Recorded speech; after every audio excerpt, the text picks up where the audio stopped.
Viralimalai MLA பதவியை ராஜினாமா செய்தார் அதிமுக முன்னாள் அமைச்சர் சி விஜயபாஸ்கர். அவரது ராஜினாமா கடிதத்தை ஏற்றுக்கொண்டதாக சபாநாயகர் ஜே.சி.டி. பிரபாகர் அறிவித்திருக்கிறார்.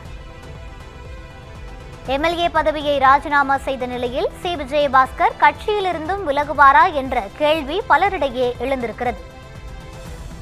முன்னதாக அதிமுக தலைமைக்கு எதிராக அவர் எக்ஸ் தளத்தில் பதிவு ஒன்றையும் வெளியிட்டிருந்தார் என்பது குறிப்பிடத்தக்கது. பதவி விலகல் கடிதம் பேரவை விதிப்படி முறையாக உள்ளதால் ஏற்றுக்கொள்ளப்பட்டதாக சபாநாயகர் தரப்பில் இருந்து அறிவிக்கப்பட்டிருக்கிறது. இதுகுறித்த கூடுதல் விவரங்களை வழங்குவதற்காக எமது செய்தியாளர் சக்திவேல் இணைந்திருக்கிறார். வணக்கம் சக்திவேல், என்ன விவரம்? நிச்சயமாக வணக்கம் ரூபி.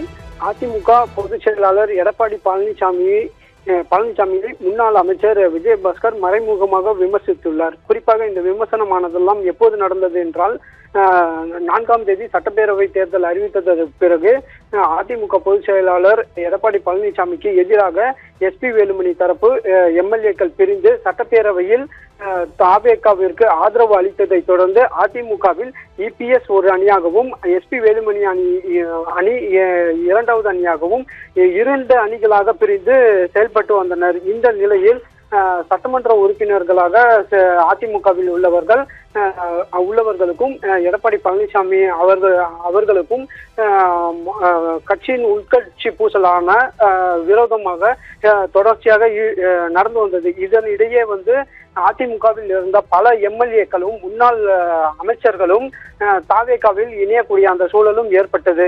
இதனிடையே 4 அதிமுகவில் இருந்த சட்டமன்ற உறுப்பினர்கள் தங்களது பதவியை கூட, அதாவது சட்டமன்ற உறுப்பினர்களாக தேர்ந்தெடுக்கப்பட்ட அந்த பதவியை ராஜினாமா செய்து தாவேகாவில் இணைந்தனர். இதன் அடுத்த கட்டமாக தற்போது விஜயபாஸ்கர் அவர்களும் தனது எம்எல்ஏ சட்டமன்ற உறுப்பினரின் பதவியை ராஜினாமா செய்துள்ளார். அந்த கடிதத்தை சபாநாயகரிடமும் தலைமைச் செயலகத்தில் வழங்கியுள்ளார். ரூபி,